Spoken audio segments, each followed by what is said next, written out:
अस्सलाम वालेकुम and welcome. आज हम जो है वो डिज़ाइन थिंकिंग के ऊपर एक वेबिनार कर रहे हैं बेस्ट टेक्नो की तरफ से। और हम ज़रा डिटेल से देखेंगे कि डिज़ाइन थिंकिंग क्या होती है, इसका प्रोसेस क्या होता है और कहाँ पर इसको यूटिलाइज किया जा सकता है and why it is different method for to resolve any problems versus others.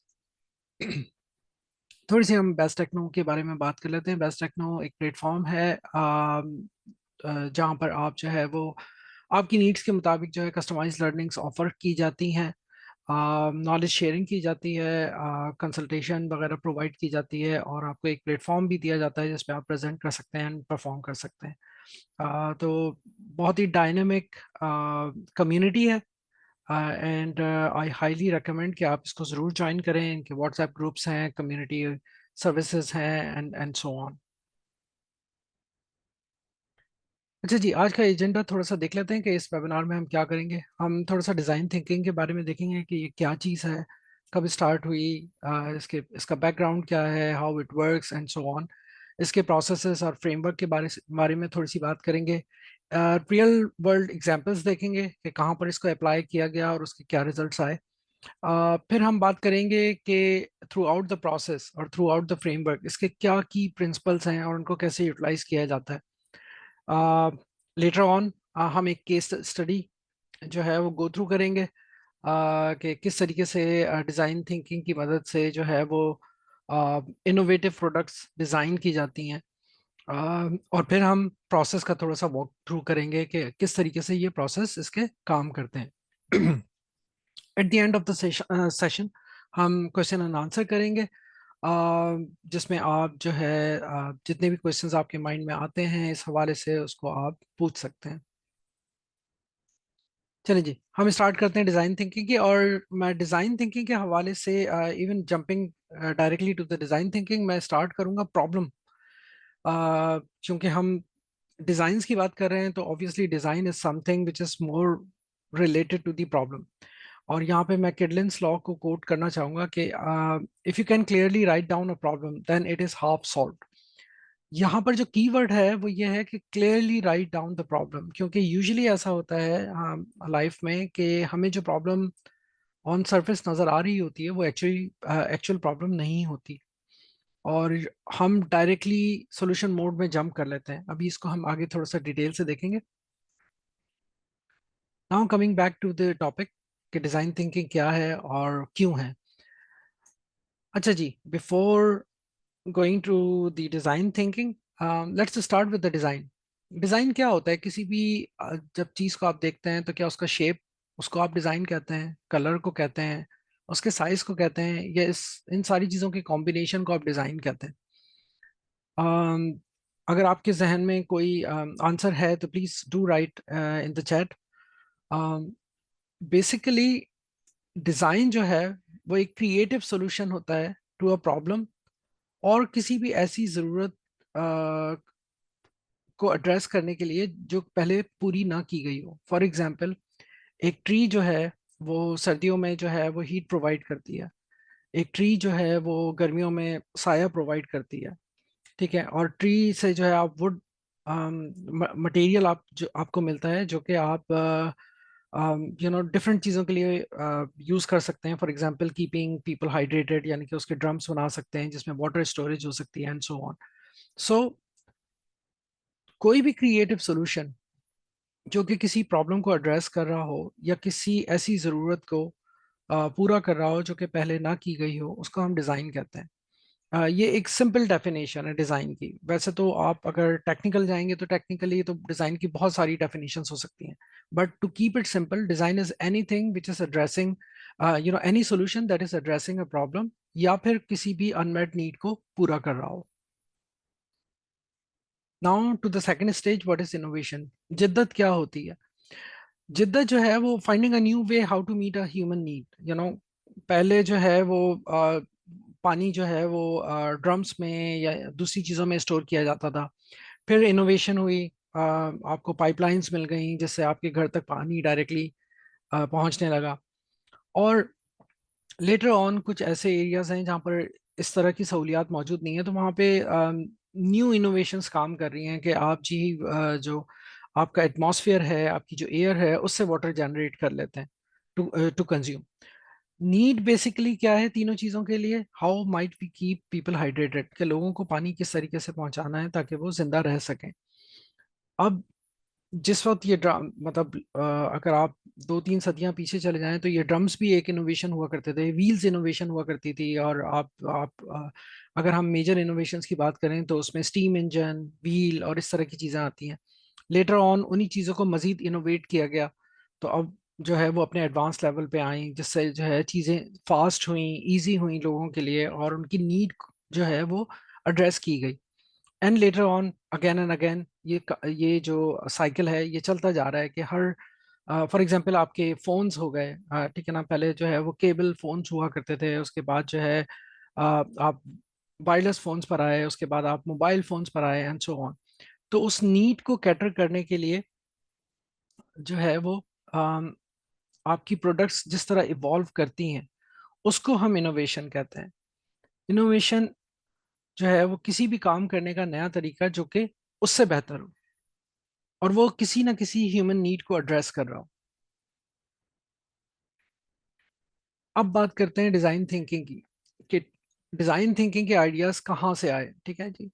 Tom केली जो कि सीईओ हैं आईडियो के, IDEO is a very good institute who is working on design thinking for the last couple of decades. लेकिन design thinking जो है उसकी invention इन्होंने नहीं की थी, ना स्टैनफोर्ड ने की थी। Design thinking goes way back after world war 2, जब कुछ थिंक टैंक्स बैठे जिन्होंने ये डिसाइड किया कि यार इनोवेशन की जो ना स्पीड को किस तरीके से फास्ट किया जा सकता है या एक्सलरेट किया जाता है, कर सकते हैं बाय अ स्ट्रक्चर्ड वे। ठीक है जी। तो कोई ऐसा स्ट्रक्चर्ड वे हो, कोई ऐसा फ्रेमवर्क हो जिसको यूटिलाइज करके आप जो है वो चीज़ों को, प्रोडक्ट्स को, प्रोसेसेस को, सर्विसेज को क्विकली इनोवेट कर सकें। वहाँ से ये आइडिया स्टार्ट हुआ था down the road a couple of decades. फिर ये कंप्लीटली मैच्योर हुआ। ठीक है जी। इसकी बहुत सारी बेसिक्स हैं अगर देखा जाए, जिसमें जो है वो क्या है, किस तरीके से किया जाता है, विकेट प्रॉब्लम्स को किस तरीके से एड्रेस किया जाता है, क्यों किया जाता है, क्योंकि इंस्पिरेशन मिलती है आपको। ठीक है, आइडिएशन जो है वो फास्ट होती है, इम्प्लीमेंटेशन फास्ट होती है। और जो फर्स्ट एंड फॉरमोस्ट इसकी जिसको कहते हैं क्रक्स है, या इसकी जो सोल है डिजाइन थिंकिंग की, वो ये है कि ये यूजर नीड्स को एड्रेस करता है या ह्यूमन नीड्स को एड्रेस करता है, rather than addressing the business needs or the product needs. अच्छा जी। डेफिनेशन, वैसे तो डिजाइन थिंकिंग की डेफिनेशन अगर आप सर्च करेंगे तो आपको 1,000 से भी ज्यादा डेफिनेशंस मिल जाएंगी। लेकिन in simple words design thinking human centric approach है टू इनोवेट, जिसमें काफ़ी चीज़ें ब्लेंड होती हैं, like creativity, logic, strategic thinking. और ये क्यों होती हैं इसको अभी हम थोड़ा सा डिटेल से देखेंगे। लेकिन जो इसकी जो बेस है वो ये है कि यूज़र नीड्स को जो है वो फोकस किया जाता है।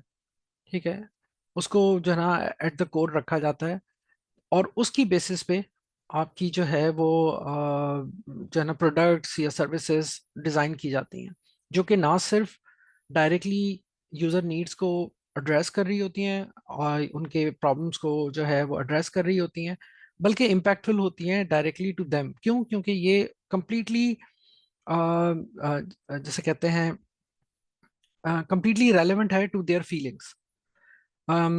अगर हम स्ट्रक्चर्ड वे की बात करें तो डिज़ाइन थिंकिंग हमें एक पावरफुल फ्रेमवर्क देता है जिसको हम फॉलो करके जो नो इनोवेट कर सकते हैं अपनी प्रोडक्ट्स को, सर्विसेज को।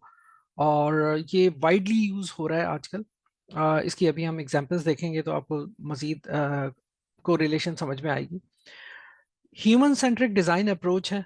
ठीक है, इसका मतलब यह है कि जब भी बात होगी डिज़ाइन थिंकिंग को यूज़ करने की, वहाँ पर यूज़र्स की या उन लोगों की बात होगी जिनके लिए आप वो डिज़ाइन सॉल्यूशन डिज़ाइन करने जा रहे हैं, या वो प्रोडक्ट या वो सर्विस डिज़ाइन करने जा रहे हैं, और उनकी इंक्लूजन ज़रूरी है। ठीक है, अभी हम इसके प्रिंसिपल्स देखेंगे तो हमें मज़ीद समझ में आएगा। आइडियोज ने इसको इन्वेंट नहीं किया था, जैसा कि मैंने आपको बताया। ये ऑलमोस्ट 50 ईयर्स इसके ऊपर काम हुआ है, तब जाकर ये अ, इस फेज पर आई है जहाँ पर एक कंप्लीट फ्रेमवर्क जो है आपके लिए अवेलेबल है। अच्छा जी, फिर सवाल ये पैदा होता है कि डिजाइन थिंकिंग क्यों इंपॉर्टेंट है प्रॉब्लम सॉल्विंग के लिए। ठीक है, पहली चीज तो ये है कि ये ह्यूमन सेंटर्ड अप्रोच है। तो इसका मतलब ये है कि जब भी हम कोई प्रोडक्ट या कोई सर्विस की डिजाइनिंग की बात कर रहे होते हैं या उसको इनोवेट करने की बात कर रहे होते हैं, तो we always go back to people. ठीक है, it is not something which is more focused on technology. Technology can be a part of that, लेकिन डिजाइन थिंकिंग जो है वो सिर्फ और सिर्फ आपकी टेक्नोलॉजी या आपकी प्रोडक्ट पे बेस नहीं करती। It is more focused on humans. तो इसलिए ये मोस्ट इम्पॉर्टेंट है प्रॉब्लम सॉल्विंग के लिए, क्योंकि हम जितनी भी प्रोडक्ट्स बनाते हैं, डिज़ाइन करते हैं, इनोवेट करते हैं, चाहे वो फिजिकल प्रोडक्ट्स हों चाहे वो सर्विसेज हों, वो सारी की सारी कंज्यूम हो रही होती हैं बाय ह्यूमंस। सो वो जो ह्यूमन फैक्टर है वो बहुत ज़्यादा इम्पॉर्टेंट है। और अगर हम इसको फॉलो करते हैं तो ये हमें मीनिंगफुल और इम्पैक्टफुल डिज़ाइंस जो है वो क्रिएट करने में मदद करती है। कुछ इसके फेजेस हैं, इसको भी हम प्रोसेस में देखेंगे। For example starting with empathy, उसके बाद फिर डेफिनेशन, फिर ideation, prototyping, testing and implementation. अच्छा जी, डिजाइन थिंकिंग का आइडिया आया क्यों?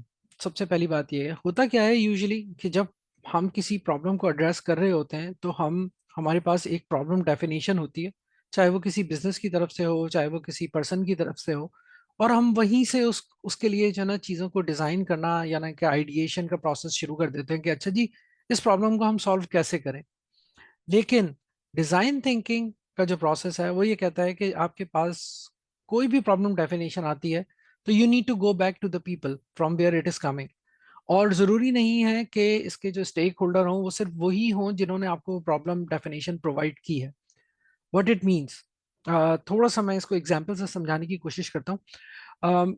इट मीन्स के फॉर एग्जांपल कराची के ट्रैफिक की बात कर लेते हैं और उसके सोल्यूशन की बात कर लेते हैं। ठीक है जी, कराची में ट्रैफिक जो है वो हद से ज़्यादा बढ़ गया था। उसका कोर रीज़न लोग ये समझते हैं कि जी पब्लिक ट्रांसपोर्ट अवेलेबल नहीं है। तो everyone has to go, have to use their own commute system, कि जी वो अपने ही या तो बाइक पर जाएं या गाड़ी पर जाएं, to go to their shops, to go to their jobs and so on. अब उसकी उस प्रॉब्लम का सॉल्यूशन गवर्नमेंट ने ये निकाला कि जी हम ग्रीन बसेस चलाएंगे, rather than going back to the people के उनके वो कैसा फील करते हैं इस हवाले से। ठीक है, कोई रिसर्च नहीं की गई, वो सिर्फ और सिर्फ एक डिज़ाइन जो है वो प्रोड्यूस कर लिया गया based on this problem definition और उसको इम्प्लीमेंट कर दिया गया। इवेंचुअली हुआ क्या कि वो क्वांटिटेटिव नहीं था, नंबर वन। ठीक है जी, नंबर टू, वो सारे जो जो एक्चुअल प्रॉब्लम्स थी उनको एड्रेस नहीं किया गया उसमें, जिसमें जो है वो टाइम रिलेटेड इश्यूज थे या एक्स वाई जी जो भी थे, क्योंकि मैंने रिसर्च नहीं किया तो I am just assuming here. तीसरी चीज ये थी कि जी उसको जो है वो कहीं वैलिडेट नहीं किया गया, उसको कहीं टेस्ट नहीं किया गया यूजर्स के साथ। तो इवेंचुअली हुआ क्या कि एक मास प्रोजेक्ट इम्प्लीमेंट हो गया जिसने rather than fixing the problem उस प्रॉब्लम को मजीद एक्सेलरेट कर दिया। तो this is just one example कि क्यों जरूरी है रिसर्च, क्यों यूजर रिसर्च जरूरी है, क्यों मल्टीनेशनल कंपनीज या मतलब इनोवेटिव सॉल्यूशन कंपनीज जो है they always go back to the users to perform user research. क्यों जरूरी है ये? इसीलिए जरूरी है कि दे वांट टू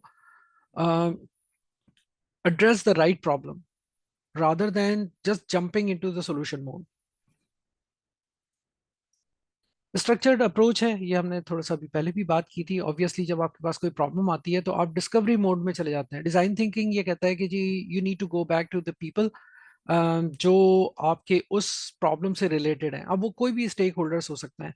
कराची के ट्रैफिक के कोर्स में लोग समझते हैं कि सिर्फ वो लोग जो ट्रैवल करते हैं सिर्फ वही इसका पार्ट हो, लेकिन ऐसा नहीं है। इसमें तमाम स्टेक होल्डर्स को इंक्लूड करना जरूरी है। फॉर एग्जांपल ट्रैफिक से रिलेटेड, ट्रैफिक जो लोग मैनेज कर रहे हैं या जो अथॉरिटीज मैनेज कर रही हैं उनको इन्वॉल्व करना ज़रूरी है। मे बी जो लोग गाड़ियाँ यूज़ करते हैं या मोटरसाइकिल यूज़ करते हैं उनको इन्वॉल्व करना ज़रूरी है। पंक्चर शॉप्स वालों को इन्वॉल्व करना जरूरी है, हो सकता है कि आप जो है वो मैकेनिक्स को भी इन्वॉल्व करें, हो सकता है आप अथॉरिटीज को भी इन्वॉल्व करें एंड सो ऑन। तो ये एक डिस्कवरी का पूरा फेज होता है जिसके अंदर आप आइडेंटिफाई करते हैं कि आपके स्टेक होल्डर्स क्या हैं, फिर उनके इंटरव्यूज होते हैं, फिर उनसे उनकी नीड्स को जो है वो बिहेवियर लेड रिसर्च के थ्रू आइडेंटिफाई किया जाता है। ये कैसे होता है, इसका मैकेनिज्म अभी हम लेटर ऑन प्रोसेस में थोड़ा सा डिटेल से देखेंगे। जब ये डिस्कवरी आपकी कंप्लीट हो जाती है, जिसमें आप तमाम पर्सोनास की या यूजर्स की जर्नी मैप कर लेते हैं, एज इज जर्नी को मैप कर लेते हैं, यानी कि आज वो किस तरीके से इस प्रॉब्लम के अराउंड जिंदा हैं या किस तरीके से अपनी जर्नी जो है वो कंप्लीट करते हैं। उसके बाद आप डिफाइन करना शुरू करते हैं कि उसके अंदर प्रॉब्लम्स क्या हैं, ताकि आप टू बी जर्नी जो है, यानी कि जो नेक्स्ट आपका जो सोल्यूशन होगा, उसको किस तरीके से मेक श्योर कर सकें कि वो 100% इन नीड्स को एड्रेस करे, rather than just providing a solution. ठीक है जी। अच्छी बात यह है कि डिजाइन थिंकिंग ये कहता है कि आप हर फेज में जो है वो इंक्लूसिव रहेंगे। इट मींस दैट अगर आपने 100 लोगों के इंटरव्यू किए तो हो सकता है उसमें से 4-5 आप जो है वो डेफिनेशन में भी उनको इंक्लूड करें, डेवलपमेंट में भी इंक्लूड करें और डिलीवरी में भी इंक्लूड करें। ये कैसे करेंगे इसको अभी हम देखते हैं। और इवेंचुअली आप एक ऐसा सोल्यूशन डिजाइन करें जो कि उन नीड्स को जो कि आपने डिफाइन की थी बेस्ड ऑन योर डिस्कवरी, उनको जो है वो मीट कर रहा हो। तो ये एक स्ट्रक्चर्ड अप्रोच है जो कि डिजाइन थिंकिंग का फ्रेमवर्क आपको प्रोवाइड करता है। अच्छा, just a simple walk through के होता क्या है, जब हम रिसर्च करते हैं, लोगों से इंटरव्यूज करते हैं, उसके बाद हम पर्सोनास क्रिएट करते हैं। पर्सोनास क्या है? Persona basically behaviour based collection of users है। फॉर एग्जांपल कुछ लोग जो है वो आप जिस प्रॉब्लम को आप एड्रेस कर रहे हैं, कुछ लोग जो है वो उसकी ओनरशिप रखते हो, कुछ लोग उसके उसके यूजर्स हों, कुछ लोग जो है वो, और इवन यूजर्स के अंदर भी जो है कैटेगरीज हों, कुछ लोग एक पर्टिकुलर पोर्शन यूज करते हो और उनकी नीड्स डिफरेंट हो, कुछ लोग जो है वो उसका सेकंड पोर्शन यूज करते हो और उनकी नीड्स डिफरेंट हो एंड सो ऑन। तो इस तरह हम कलेक्शन ऑफ यूजर्स को ग्रुप कर देते हैं इनटू पर्सोनास, और फिर उनकी एज इस जर्नी को मैप करने की कोशिश करते हैं कि जब वो आज अगर वो किसी चीज को यूज कर रहे हैं तो उनकी जर्नी क्या है उसको यूज करने में, और ड्यूरिंग दैट जर्नी उनके इमोशंस क्या हैं। ठीक है, how they feel about it, they feel frustrated, sad, happy, etcetera etcetera. जब हम फीलिंग्स इंटरव्यू में जब हम उनसे फीलिंग्स के बारे में बात करते हैं तो चीज़ें जो है वो ज़्यादा, लेट्स से ऑनेस्टली, आपको जो है वो फीडबैक मिल रहा होता है rather than just the feedback. इसकी एग्जांपल ये है कि अगर मैं किसी भी फॉर एग्जांपल एक मैं सॉल्यूशन डिज़ाइन करने जा रहा हूँ किसी भी प्रॉब्लम के लिए, और उसके यूजर्स को मैं अपनी कंपनी में अप्रोच करता हूँ और उनसे पूछता हूँ, तो वो शायद हाँ या ना में जवाब दें। लेकिन अगर मैं अपने क्वेश्चंस को इस तरीके से डिज़ाइन करूँ कि अच्छा जी आप कैसा फील करते हैं जब आप ये यूज़ करते हैं, अच्छा अगर ये काम नहीं हो पाता एक पर्टिकुलर बटन दबाने से तो आप कैसा फील करते हैं, इससे आपको आपके ऊपर इम्पैक्ट क्या आता है, ठीक है ना, इससे जो है वो आप क्या समझते हैं कि इसका क्या इम्पैक्ट है ओवरऑल सॉल्यूशन के ऊपर एंड सो ऑन। जब हम ये एज एस जर्नीज को हम मैप कर लेते हैं तो फिर रिक्वायरमेंट्स को गैदर करते हैं कि अच्छा जी अब हमने आइडेंटिफाई कर लिया कि ये यूज़र की नीड्स हैं बेस्ड ऑन देयर जर्नीज। ठीक है जी। और उसको फिर हम जॉट डाउन करते हैं इन टर्म्स ऑफ डेफिनेशन, कि जी ये प्रॉब्लम डेफिनेशन है जिसको हमने एड्रेस करना है, और उसको फिर आइडिएशन, प्रोटोटाइपिंग, टेस्टिंग, इन तमाम फेजेस के थ्रू हम टू बी जर्नी में कन्वर्ट करते हैं कि जी इनकी एक्चुअल जर्नी होनी कैसी चाहिए, जहां पर इनके ये सारे जो अनमेट नीड्स हैं या इनके जो चैलेंजेस हैं या जो पेन पॉइंट्स हैं ये ना हो एंड सो ऑन। तो ये एक छोटा सा सिर्फ वॉक थ्रू है ओवरऑल प्रोसेस का कि हम किस तरीके से डिजाइन थिंकिंग को यूज करते हैं। अच्छा जी, की डिफरेंशिएटर क्या है डिजाइन थिंकिंग में और डायरेक्ट सॉल्यूशंस में? की डिफरेंशिएशन ये है कि ये कस्टमर एक्सपीरियंस के ऊपर जो है वो बेस करता है completely. For example Steve Jobs का ये कोट है कि you have got to start with the customer experience and work back to the technology rather than jumping into the technology के कौन सी टेक्नोलॉजी अवेलेबल है उसको हम ज़्यादा से ज़्यादा जो है वो अपनी प्रोडक्ट्स में इंड्यूस कर दें एंड सो ऑन। तो ज़रूरी नहीं है कि टेक्नोलॉजी जो अवेलेबल हो वो आपके कस्टमर के एक्सपीरियंस को इम्प्रूव करे। It is not necessary. हो सकता है कि कस्टमर की वहाँ पे नीड ही ना हो, उसकी नीड ही ना हो उस टेक्नोलॉजी को यूज़ करने के लिए। डिज़ाइन थिंकिंग कहाँ अप्लाई की जा सकती है? डिज़ाइन थिंकिंग कहीं पर भी अप्लाई की जा सकती है। इसकी अच्छी बात यह है कि it is not limited to technology. It can be used at your home. अगर आपके घर में कोई कॉम्प्लेक्स प्रॉब्लम है तो आप वहाँ पे भी यूज़ कर सकते हैं। आप अपने दोस्तों के साथ यूज़ कर सकते हैं, किसी भी इन्वायरमेंट में, किसी भी वॉल्यूम में। आप इसको जो है ना यूज़ कर सकते हैं। अभी जब हम इसकी एग्जांपल्स देखेंगे तो हमें बेहतर तौर पे समझ में आ जाएगा कि कैसे छोटी छोटी प्रोडक्ट्स से लेके बड़े बड़े प्रोजेक्ट्स तक जो है वो डिज़ाइन थिंकिंग के थ्रू अचीव किए गए, इनोवेशन को अचीव किया गया यूजिंग डिज़ाइन थिंकिंग। अच्छा जी, यहाँ पर मैं रुक रहा हूँ सिर्फ 1 मिनट के लिए, और मैं चाहूँगा कि आप अपनी चैट में मुझे थोड़ा सा फीडबैक दें regarding your surrounding, regarding your overall experience, कि कौन सी ऐसी प्रोडक्ट्स या सर्विसेज हैं जो आप समझते हैं कि यूज़र रिसर्च की बेस पर जो है वो डिज़ाइन की गई है। So I stop for 1 minute. Please use the chat. Anything, कोई भी चीज़ हो सकती है, वो ज़रूरी नहीं है कि वो सही हो या गलत हो। Just give me a hint के जी, कौन सी ऐसी चीज़ें हैं आपकी सराउंडिंग में, या कौन सी ऐसी प्रोडक्ट्स हैं, या कौन सी ऐसी सर्विसेज हैं जो आप समझते हैं कि यूज़र रिसर्च करके डिज़ाइन की गई हैं।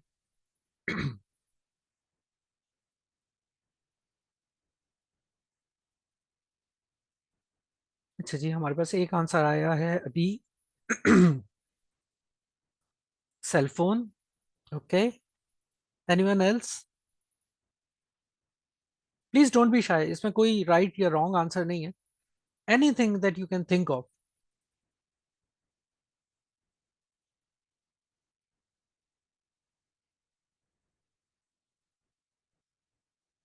Smart watches, okay.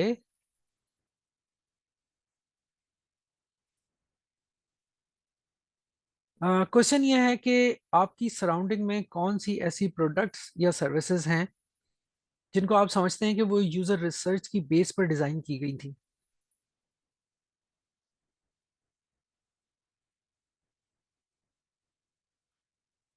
अच्छा जी, हमारे पास अभी तक सिर्फ 2 एग्जांपल्स आई हैं, cell phones, smart watches, IoT devices. Okay, that's good.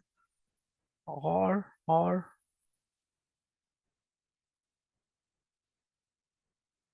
Please don't hesitate, जो भी समझ में आ रहा है आप लिखें। अच्छा जी, एक आया light bulb. Okay, that's also good.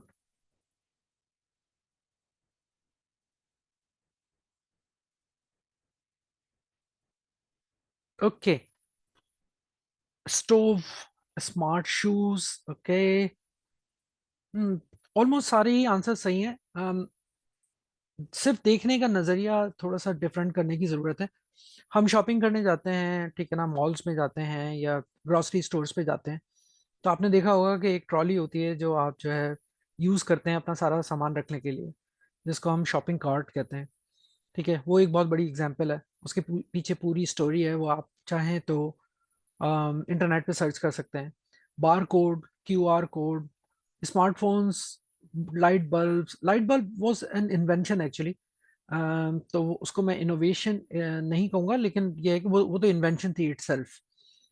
Stoves, smart shoes, smart home devices, IoT devices, anything and everything जो कि आपके किसी ना किसी अनमेट नीड को फुलफिल कर रही हो, यूजुअली वो जो है वो किसी ना किसी यूजर रिसर्च की बेस पे डिजाइन की गई होती है। ठीक है जी, अभी हम इसकी मजीद एग्जांपल्स देखेंगे। So let's move on. अच्छा जी, डिजाइन थिंकिंग फ्रेमवर्क। फ्रेमवर्क का मतलब ये है कि कोई ऐसा स्ट्रक्चर जिसको आप यूटिलाइज कर सकें किसी भी चीज को अचीव करने के लिए। डिजाइन थिंकिंग का जो फ्रेमवर्क है, वो यूजुअली कुछ कंपनीज इसको 4 फेजेस में करती हैं, कुछ 5 में करती हैं, कुछ 6 में करती हैं, डिपेंडिंग। और इवन कुछ 3 में करती हैं, जैसा कि आप नीचे देख रहे हैं कि कुछ कंपनीज इसको अंडरस्टैंड, एक्सप्लोर और मटेरियलाइज में डिवाइड कर देती हैं एंड सो ऑन। लेकिन यूजुअली डिजाइन थिंकिंग की जब भी हम बात करेंगे तो it always starts with the empathy. अच्छा जी, कि जी आपने यूजर्स के साथ एम्पैथाइज करना है। उसके बाद जब आप एम्पैथाइज करके यूजर रिसर्च कंप्लीट करेंगे, then you will be able to define the problem. और उस डेफिनेशन की बेसिस पे फिर आप आइडिएशन करेंगे, कि आइडियाज जनरेट करेंगे, और उनमें से उन आइडियाज को सिलेक्ट करेंगे जो कि उन नीड्स को एड्रेस कर रहे हों या उनको मीट कर सकें। और जो सिलेक्टिव आपके आइडियाज होंगे उसकी बेसिस पे आप प्रोटोटाइपिंग करेंगे। उसके बाद उसको उन्हीं यूजर्स को थोड़ा सा टेस्टिंग के लिए देंगे कि जी आप इसको चेक करें, क्या ये आपने जो नीड्स बताई थी या जो नीड्स आइडेंटिफाई हुई थी, क्या ये उनको पूरा करता है या नहीं करता। और ये पूरा का पूरा प्रोसेस जो है वो रीआइटरेटिव है, तो आप किसी वक्त भी किसी भी फेज में वापस जा सकते हैं अगर आपकी वो चीज़ें कंक्लूड नहीं होती या प्रॉपरली उन ह्यूमन नीड्स को जो कि आपने आइडेंटिफाई किए हैं वो फुलफिल नहीं होती। ठीक है जी।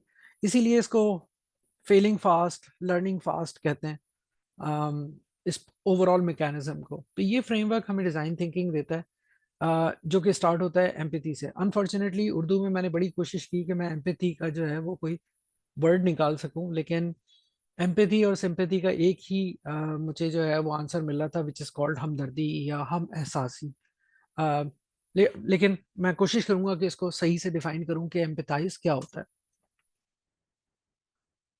ओके जी, मूविंग ऑन। तो अगेन सेम चीज़ है, एम्पैथी से स्टार्ट होती है, जहाँ पर आप रिसर्च कंडक्ट करते हैं to understand the point of users point of view, उनके पेन पॉइंट्स, उनकी नीड्स एंड सो ऑन। फिर उसकी बेसिस पे आप डिफाइन करते हैं, तमाम रिसर्च को कंबाइन करते हैं, ऑब्जर्व करते हैं कि कहाँ प्रॉब्लम जो है वो एग्जिस्ट करती है।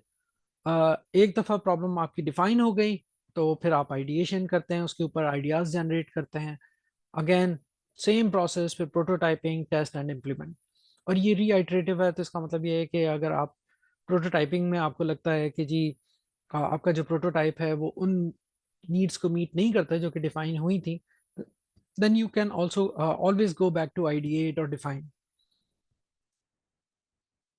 अच्छा, कुछ एग्जांपल्स आप लोगों ने दी, कुछ एग्जांपल्स मैं आप लोगों को थोड़ा सा दिखाता हूँ, ताकि आप अंडरस्टैंड कर सकें कि जी डिज़ाइन थिंकिंग कहाँ कहाँ यूटिलाइज हो सकती है। फॉर एग्जांपल ये एमआरआई की मशीन है, आप लोगों ने बहुत सारे लोगों ने देखी होगी। अल्लाह ना करे कि आपको देखना पड़े कभी। लेकिन ये एमआरआई की मशीन है जो कि यूजुअली हॉस्पिटल्स में होती है, इमेजिंग के लिए यूज़ होती है, मैग्नेटिक रेजोनेंस इसमें यूटिलाइज की जाती है। और ये थोड़ी सी डरावनी होती है, क्योंकि जब इमेजिंग हो रही होती है तो बहुत शोर होता है इसके अंदर, टक टक टक टक की आवाज़ें आ रही होती हैं, और आप यूजुअली इस मशीन के हाफ इनसाइड होते हैं।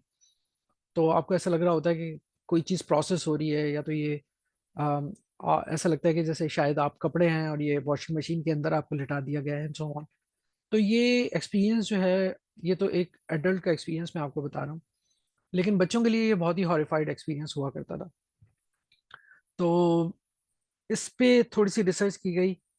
आ, बिल्कुल अली, सही कह रहे हैं आप, इट साउंड्स हॉरिबल। तो इस पे थोड़ी सी रिसर्च की गई कि बच्चों के लिए इसको कैसे जो है वो आ, उनका उनका जो डर है उसको कैसे कम किया जा सकता है। तो ये जो आप HMW देख रहे हैं यहाँ पर, how might we, this is a key question. जब आप आइडिएशन कर रहे होंगे तो ये बार बार आता है क्वेश्चन कि हम किस तरीके से उस नीड को मीट कर सकते हैं या उस पेन पॉइंट को ओवरकम कर सकते हैं। तो ये जस्ट एन एग्जांपल है कि लोगों ने फिर एक मतलब टीम ने ये डिसाइड किया कि जी आप एमआरआई का जो यूनिट है उसको बिल्कुल ऐसा बना दें, लाइक अ गैलेक्सी और समथिंग लाइक दैट, कि वो एक फेयरी टेल लगे बच्चों को, ताकि वो उनका जो फोकस है वो फेयर से हटके दूसरी चीज़ों पर चला जाए, एंड सो ऑन। तो this is just a very simple example of design thinking, कि किस तरीके से चीज़ों को इनोवेट किया गया। जो दूसरी एग्जांपल है, दैट इज मोर रेलेवेंट। अगर आप कराची में रहते हैं तो आपके लिए मोर रेलेवेंट है। BTS स्काई ट्रेन जब ये डिज़ाइन हुई थी, तो Bangkok is similar to Karachi, बहुत ही कंजस्टेड रोड्स हैं, ट्रैफिक बहुत ज़्यादा है, और इवन इतनी स्पेस भी नहीं है कि हम मतलब वहाँ पे दो, अगर कोई मेन स्ट्रीट है तो उसके बीच में एक स्ट्रीट बनाकर उसके ऊपर बस चलाई जाए। तो वहाँ पर यूज़र रिसर्च की गई, और उसमें दो चार प्रॉब्लम्स डिफरेंट उन्होंने आइडेंटिफाई की, हालांकि वो एड्रेस करने जा रहे थे सिंपल कि जी डेली कम्यूट को जो है वो किस तरीके से फास्ट किया जाए, उसका एक्सपीरियंस कैसे जो है वो इम्प्रूव किया जाए।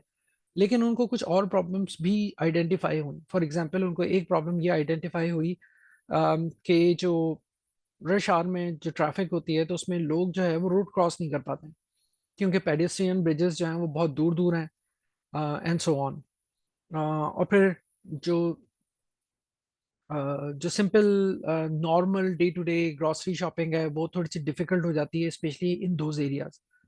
तो उन्होंने इन सारे प्रॉब्लम्स को जो कि आइडेंटिफाई किए बेस्ड ऑन यूजर रिसर्च, उसको मिला के एक सोल्यूशन डिजाइन किया जिसको वो बीटीएस स्काई ट्रेन कहते हैं, जो कि लाइक अ मेट्रो आप कह लें उसको, या ग्रीन बस का जो जिस तरीके से हमारे यहाँ डिजाइन हुआ है, एग्जैक्टली सेम सोल्यूशन है। लेकिन चूंकि यूजर्स की नीड्स के ऊपर बेस करता है, इसलिए उसमें बहुत सारी प्रॉब्लम्स को एड्रेस किया गया। फर्स्ट ऑफ ऑल उन्होंने क्या किया कि जो कंजेस्टेड रोड्स थे उसके बीच में उन्होंने पिलर्स खड़े किए, और फर्स्ट फ्लोर ऐसी बनाई जिस पे आप सिर्फ वॉक कर सकते हैं, और उसी के अंदर उन्होंने शॉप्स बना दी और ट्रेन स्टेशन बना दिया जहाँ से आप टिकट ले सकते हैं।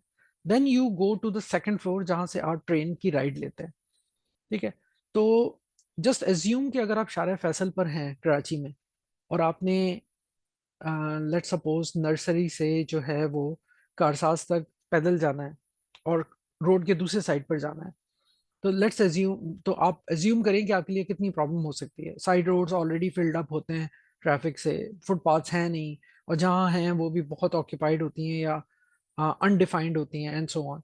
तो इन सारी प्रॉब्लम्स को कम्युलेटिवली एड्रेस करके उन्होंने ये सोल्यूशन डिज़ाइन किया, जो कि एक बेटर सोल्यूशन है। क्वांटिटेटिव था, क्योंकि एक वक्त में उनकी जो ट्रेन चलती है उसमें ऑलमोस्ट 6 to 7 बोगीज होती हैं, यानी कि तकरीबन 1000 पीपल जो है वो विद इन अ मिनट आप जो है वो कम्यूट करवा सकते हैं from here to there, from point A to point B. Karachi की जो का जो डिज़ाइन है ग्रीन बस का, उसकी एक बड़ी प्रॉब्लम यह है कि maximum 70 people can travel at one time. तो अगर आप एवरी मिनट भी बस चलाएं तो आप एज्यूम कर लें कि शायद 7-8 हज़ार लोगों को आप कम्यूट कर पाएं 1 घंटे के अंदर। और अगर ड्यूरिंग पीक आवर्स की बात करें तो 3 आवर्स में आप मैक्सिमम शायद 25 to 30 thousand पीपल को कम्यूट करवा पाएं। जबकि कराची की जो नीड है कम्यूट की, let's say from north Karachi to tower, it is in hundreds of thousands rather than just a couple of thousands.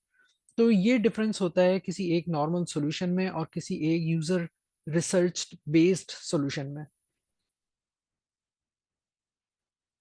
अच्छा जी, कुछ एग्जांपल्स और देख लेते हैं। नेटफ्लिक्स, आप लोगों को नेटफ्लिक्स की स्टोरी का आई डोंट नो आइडिया है या नहीं है, लेकिन नेटफ्लिक्स जो है वो बेसिकली एक सीडी और डीवीडी रेंटल कंपनी हुआ करती थी।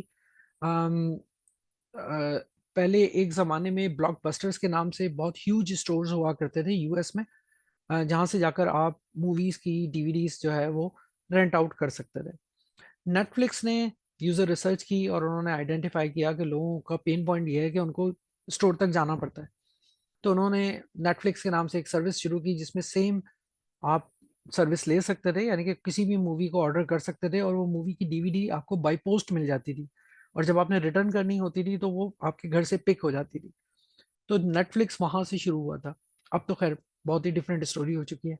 Again some other examples, Tesla, Airbnb is a very good example.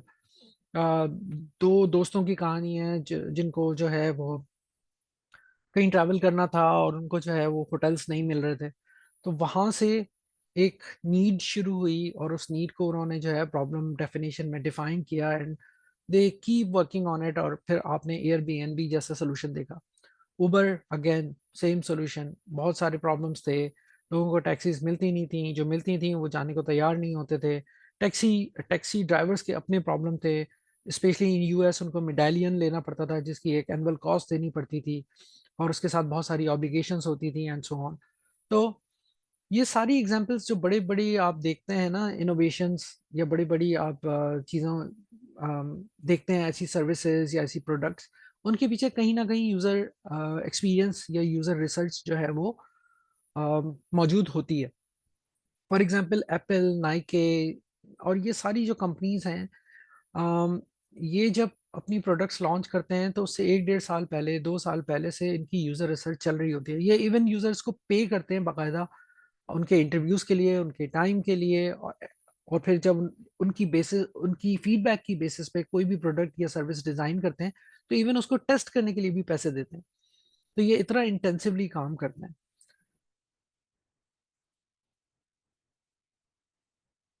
Okay जी, अब हम थोड़ा सा डाइव इन करते हैं की प्रिंसिपल्स के ऊपर। क्योंकि जब इतना अच्छा आपके पास फ्रेमवर्क है तो ऑब्वियसली उसके लिए कुछ गाइडेंस भी होगी कि जी हम इसको किस तरीके से यूटिलाइज करें। अच्छा जी, पहला जो प्रिंसिपल है वो है बिगनर्स माइंड, या किंडरगार्टन माइंड भी कहा जाता है।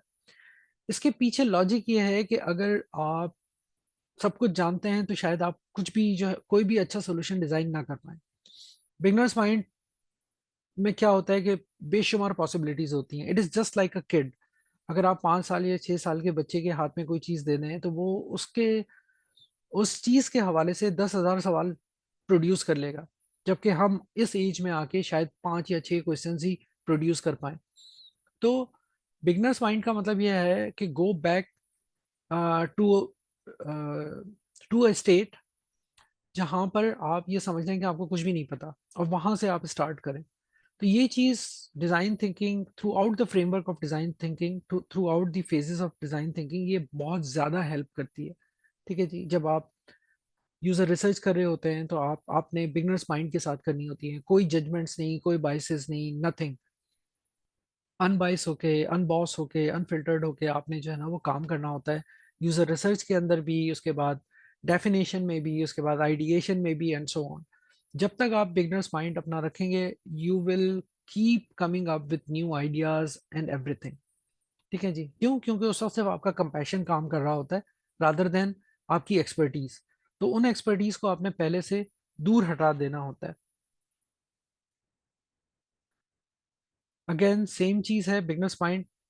जब आप बिगनर्स माइंड के साथ काम करते हैं तो आपके पास बहुत सारे क्वेश्चंस होते हैं। ठीक है, और उन क्वेश्चंस के अगेंस्ट में बहुत सारी पॉसिबिलिटीज होती हैं।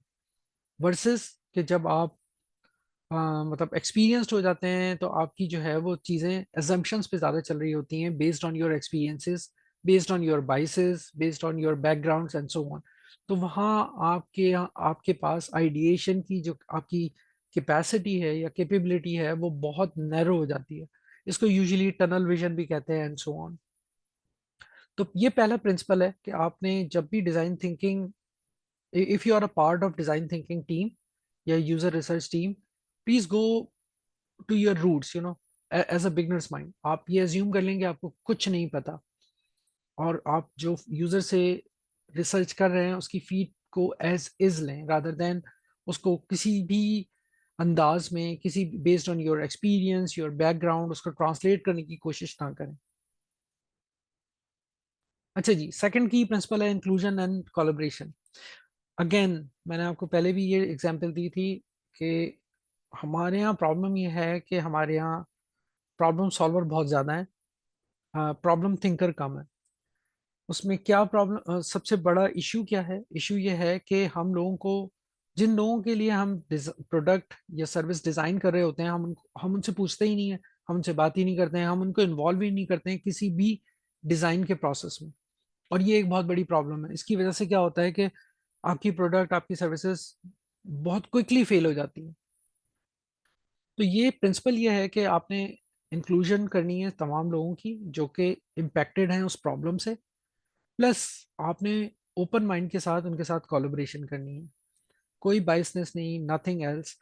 कोई जजमेंट्स नहीं, आपने उनको इन्वॉल्व करना है हर फेज पे, और बिल्कुल ओपन माइंड के साथ, यानी कि बिगनर्स माइंड के साथ उनको अपने साथ through out the process involve रखना है।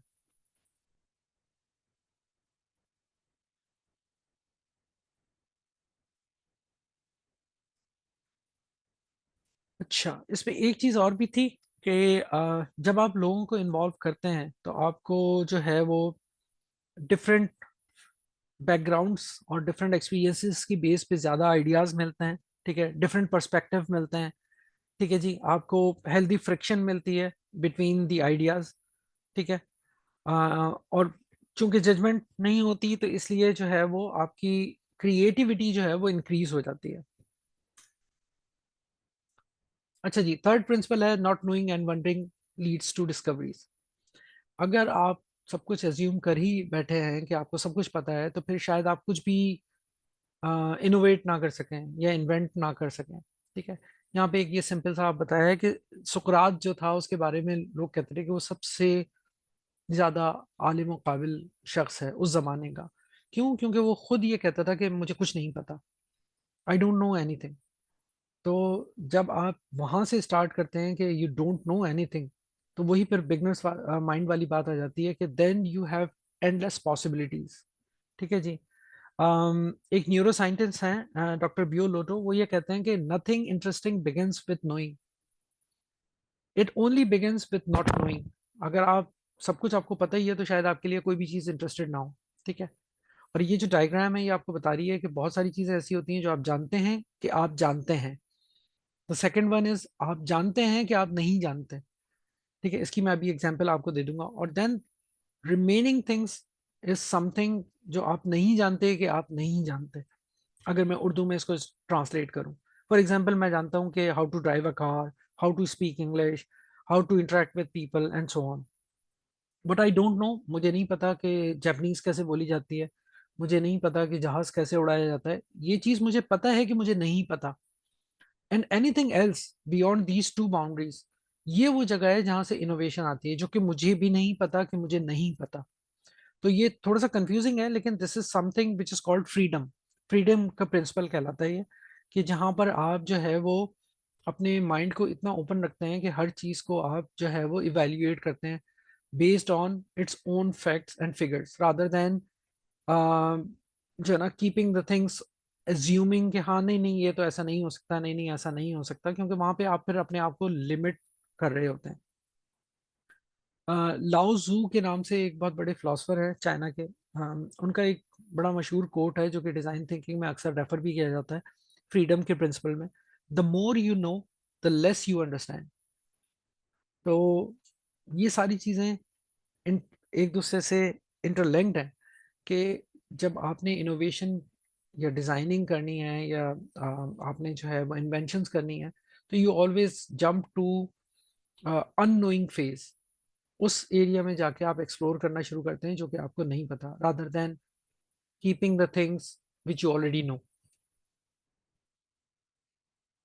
अच्छा जी, story telling and focus on emotions. Again ये बात मैंने पहले भी बताई थी कि जब आप यूजर से इंटरेक्ट कर रहे होते हैं, तो आप आपकी कोशिश ये होनी चाहिए कि आप उनको उनको मजबूर कर दें कि वो पूरी स्टोरी आपको जो ना अपनी पूरी जर्नी बताएं उस प्रॉब्लम के around, rather than just yes no और इस तरह के जो है ना वो क्लोज आंसर्स करें। तो इसीलिए यहाँ पर जो प्रिंसिपल यूज होता है उसको यूजुअली लोग स्टेप बैक प्रिंसिपल भी कहते हैं, कि जिसमें आप हर चीज के लिए के बाद, हर स्टेटमेंट के बाद यूजर से पूछते हैं कि अच्छा ऐसा क्यों है, ऐसा आप क्यों फील करते हैं, या ऐसा क्यों हुआ। तो ऑलवेज आस्क व्हाई। इस तरह जैसे जितने जितना आप स्टेप बैक करेंगे उतना उतना आप जो है वो इमोशंस पे फोकस कर पाएंगे और उनकी एक्चुअल नीड्स को आइडेंटिफाई कर पाएंगे। इसको अभी हम थोड़ा सा एक्शन में भी देखेंगे। अगेन सेम प्रिंसिपल है, ये सिर्फ जस्ट आपको आपको डिमॉन्स्ट्रेट करने के लिए है कि जब आपको प्रॉब्लम मिलती है तो rather than jumping into the solution, you need to go back, you need to step back to fully understand कि वहाँ पे यूजर की नीड्स क्या हैं, यूजर के पॉइंट ऑफ व्यू से उनकी नीड्स क्या हैं, ताकि आप प्रॉब्लम को प्रॉपरली डिफाइन कर सकें rather than just fixing it.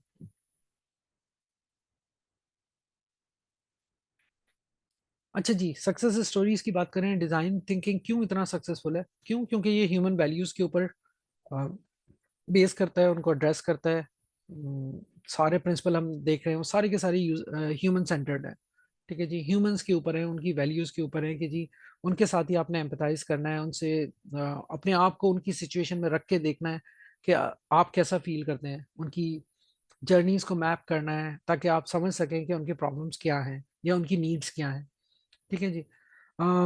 Experimentation इसमें बहुत ज़्यादा की जाती है जब आप प्रोटोटाइपिंग या आइडिएशन कर रहे होते हैं, तो बार बार आप चीज़ों को चेंज कर रहे होते हैं और फिर यूज़र के पास जा रहे होते हैं। प्रोटोटाइपिंग में एक चीज़ होती है जिसको कहते हैं शो डोंट टेल। यानी कि जब आप कोई सोल्यूशन डिजाइन कर लेते हैं और उसका कोई प्रोटोटाइप बना लेते हैं, तो जब आप यूजर को उसको टेस्ट करने के लिए कहते हैं, तो आप उसको डिफाइन नहीं करते, आप उसको सिर्फ दे देते हैं, आप सिर्फ उसको बताते हैं कि देखो ये है, जरा इसको यूज करके देखो। You don't tell all the details and so on. Radical collaboration, इस पे हमने बहुत सारी बात कर ली कि हम ना सिर्फ हम डिजाइनर्स को साथ बिठाएंगे, बल्कि उन यूजर्स को भी बिठाएंगे, जितने भी स्टेक होल्डर्स हैं उन सबको बिठा के, और फिर स्मॉल टीम्स में उनको जो है वो डिस्ट्रीब्यूट करते हैं ताकि वो आइडिएशन कर सकें। तो इस पूरे अमल को कोलैबोरेशन कहते हैं, कि आप लोगों के साथ इंटरेक्ट करें, उनको मिला के काम करें। ठीक है जी। क्लैरिटी क्राफ्टिंग हो गई, mindful of the process, again going back to the beginner's mind, कि जी आपने अपने आप अपना जो माइंड है उसको ओपन रखना है for any ideas, for any suggestions, for any feedback through out the process. काम क्यों करते हैं design thinking, why it was it is so successful? क्यों? क्योंकि ये आपकी डिजायरेबिलिटी की बेस पे जो है वो चीज़ों को डिज़ाइन करता है, जो कि ह्यूमन सेंटर्ड होती हैं। और उसके बाद फिर ये वाइबिलिटी और फिजिबिलिटी के ऊपर आता है, टू थिंक अबाउट कि हाँ जी ये फिजिबल हो भी सकता है या नहीं हो सकता, जो भी सॉल्यूशन आप डिज़ाइन कर रहे हैं। तो ये आपको हॉलिस्टिक व्यू देता है या अप्रोच देता है किसी भी सॉल्यूशन को डिज़ाइन करने के लिए। अच्छा जी, अब हम बात करेंगे केस स्टडी की, जो कि मैंने पहले बताया था। बिफोर गोइंग देयर, हम जो है मैं यहाँ पे स्टॉप कर रहा हूँ। मैं चाह रहा हूँ कि अगर आप में से कुछ लोग कोई भी क्वेश्चंस करना चाहें तो please write them down in the chat.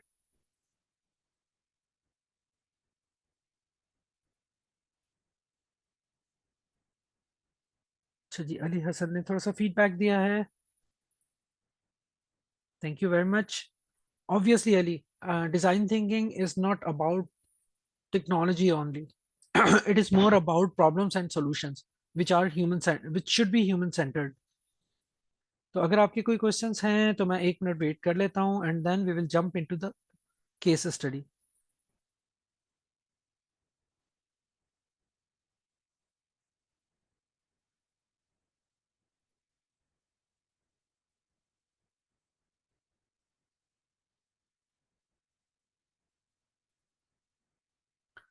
चलें जी, केस स्टडी को ऊपर थोड़ा सा वॉक थ्रू करते हैं, देखते हैं कि डिजाइन थिंकिंग की एक प्योर एग्जांपल।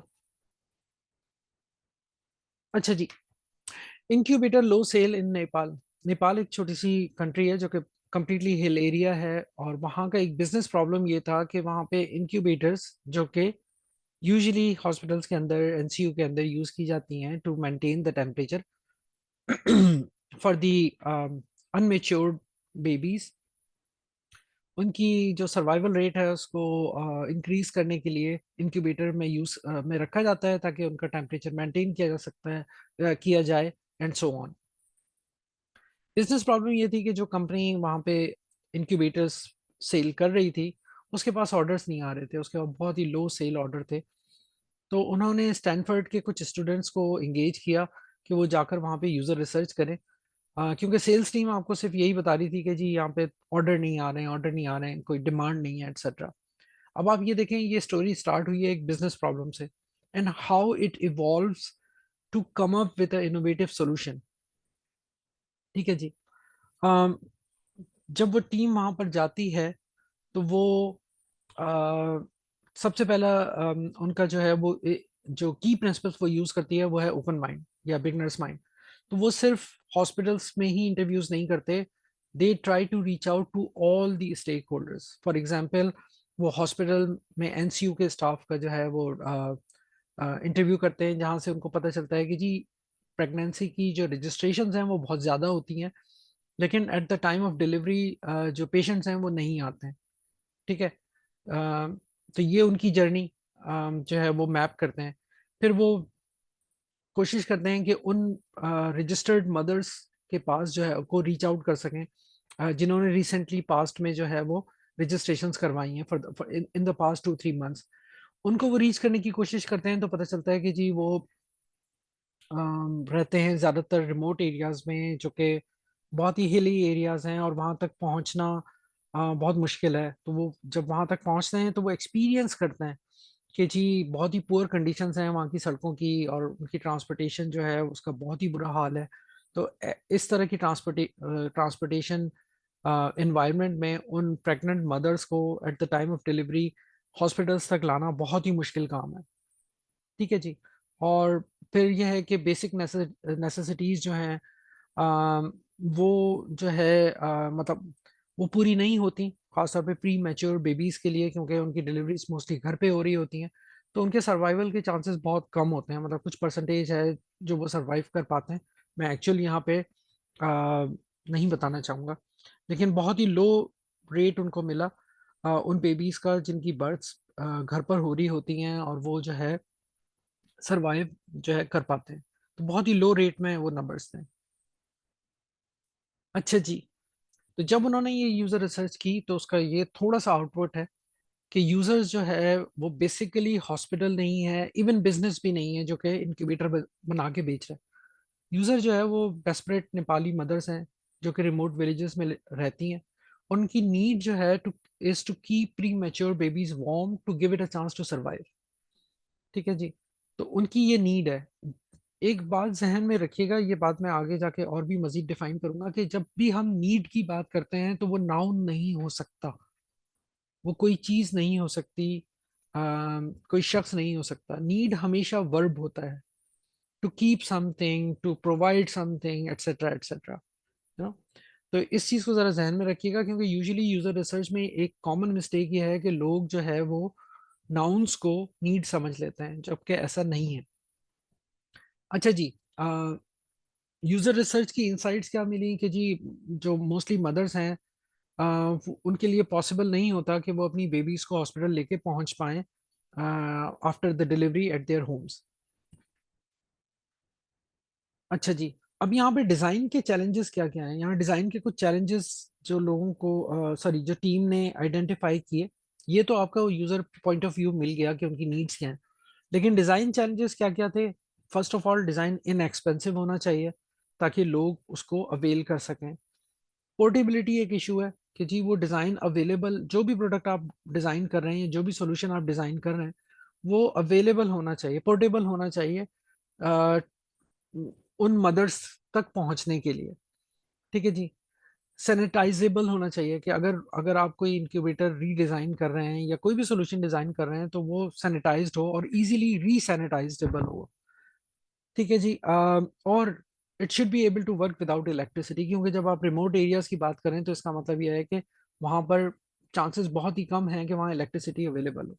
तो ये कुछ चैलेंजेस जो हैं वो डिज़ाइन टीम ने जॉट डाउन किए या लिस्ट डाउन किए कि भाई ये यूज़र है, ये उसकी नीड है, ये इंसाइट है, और ये डिज़ाइन के चैलेंजेस हैं अगर हम कोई भी हम अपने इंक्यूबेटर्स के लिए को यूज़ करते हुए कोई भी इनोवेटिव सॉल्यूशन उन मदर्स को प्रोवाइड करना चाहें तो।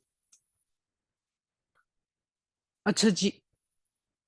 तो फिर इसके ऊपर ऑब्वियसली आइडिएशन हुई, इसके ऊपर प्रोटोटाइपिंग हुई। प्रोटोटाइपिंग में टीम ने एक ऐसा प्रोटोटाइप डेवलप किया जो कि स्लीपिंग बैग टाइप का था, बेबी स्लीपिंग बैग टाइप का, जैसा कि आप पिक्चर में देख रहे हैं कि जी it is almost similar to that product. लेकिन उसके फीचर्स ये थे कि वो जो है वो वार्म टेम्परेचर्स को मेंटेन कर सके using hot water rather than using electricity. तो वो जो है उन्होंने इस तरह का ये ब्लैंकेट या इस तरह का बेबी सूट या स्लीपिंग बैग डिजाइन किया जो कि एज एन इंक्यूबेटर काम कर सके। और इंक्यूबेटर का बेसिक पर्पस ये होता है कि उन्होंने एक सर्टेन टेम्परेचर मेंटेन करना होता है to for the premature babies, ताकि वो उस फेज से निकल सके जहां पर उनके सर्वाइवल के चांसेस कम हो। तो ये एक सिंपल सा सोल्यूशन, एक सिंपल सी केस स्टडी है जो कि बहुत पॉपुलर हुई थी। अगर आप इंटरनेट पे जाके लिखें नेपाल इंक्यूबेटर स्टोरी तो भी आपको मिल जाएगी। अगर आप $25 इंक्यूबेटर के नाम से लिखें तो वहाँ पे भी मिल जाएगी। और ये प्रोडक्ट ना सिर्फ वहाँ पे इसने जो है थ्राइव किया, but also in India it was a successful product, क्योंकि इंडिया में भी इस तरह के बहुत सारे प्रॉब्लम्स हैं जहाँ लोग जो है वो हॉस्पिटल नहीं जाना चाहते डिलीवरीज के लिए एंड सो ऑन। तो ये एक बहुत ही ज़बरदस्त यूज केस है या केस स्टडी है जिसको आप बहुत डिटेल से इंटरनेट पे सर्च करके पढ़ सकते हैं।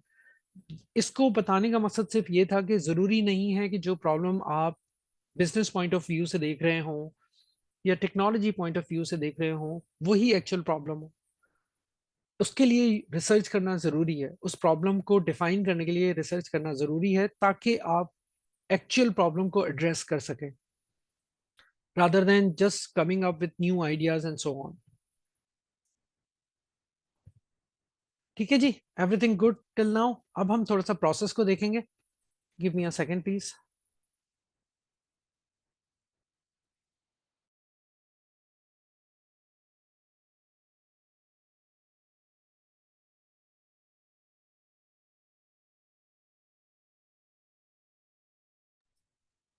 ओके जी, मूविंग ऑन। अब हम बात कर लेते हैं प्रोसेस की। हमने देखा फ्रेमवर्क, और वो फ्रेमवर्क कहाँ से स्टार्ट हो रहा था? सिंपैथाइज से। तो हम देखते हैं कि ये सिंपैथाइज है क्या चीज़, व्हाट डज दैट मीन। ये देख रहे हैं आप? सॉरी, सिंपैथाइज कह रहा था मैं। I am extremely sorry. It starts with empathising. Empathizing, defining, ideating, prototyping, and testing. So let's jump into empathize. किसी भी इनोवेशन के लिए या किसी भी जिद्दत के लिए एम्पैथी होना जरूरी है। Until and unless you put yourself into others shoes, तब तक आप उसका दर्द, उसकी नीड्स, उसके पेन पॉइंट्स आप नहीं समझ सकते, जब तक आप उसकी जर्नी पूरी तरीके से ना समझें या उस जर्नी को आप खुद एक्सपीरियंस ना करें।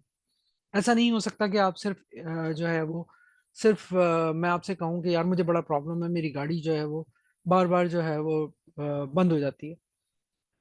अगर आप सिर्फ इस जुमले को सुने तो शायद आप मेरे साथ एम्पैथाइज ना कर पाएं। तो उसके लिए आपको मुझसे बात करने की ज़रूरत है कि आखिर प्रॉब्लम क्या है, उसका इम्पैक्ट क्या है। ठीक है, मेरी नीड क्या है। हो सकता है मेरी नीड गाड़ी हो ही ना, हो सकता है मेरी नीड जो है वो सिर्फ एक जगह से दूसरी जगह रेगुलरली या फ्रीक्वेंटली जाना हो, एंड सो ऑन। तो एम्पैथी बहुत ज़रूरी है डिज़ाइन थिंकिंग में। स्टार्ट ही एम्पैथी से होता है। एम्पैथी के बगैर आप यूज़र रिसर्च नहीं कर सकते, नंबर वन। क्योंकि एम्पैथी के लिए ओपन माइंड भी चाहिए आपको। एम्पैथी के बगैर आप जो है वो यूज़र की जर्नी को मैप नहीं कर सकते। आप उसकी जैसे कहते हैं ना, step back, using step back आप जो है वो उसके इमोशंस तक नहीं पहुंच सकते अगर आप एम्पैथाइज नहीं करेंगे तो।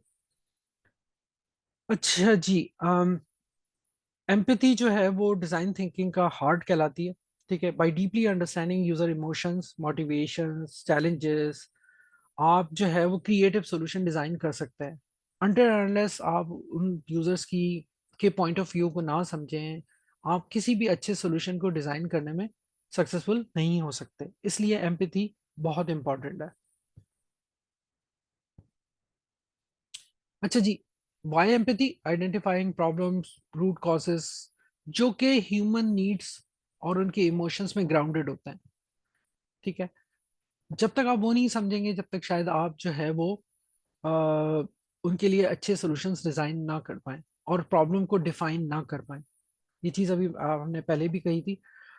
लेटेंट नीड्स क्या होती हैं जी? ऐसी नीड्स जो कि या तो एग्जिस्ट करती हों लेकिन वेल डिफाइंड ना हो, हिडन हो, कंसील्ड हो।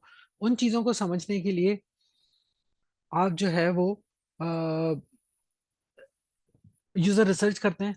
अच्छा, user research by doing empathy, उसमें क्या करते हैं जी? आप इमर्स होते हैं। इमर्स का मतलब ये है कि डूब जाने को कहते हैं, कि किसी भी चीज में डूब जाना या महव हो जाना।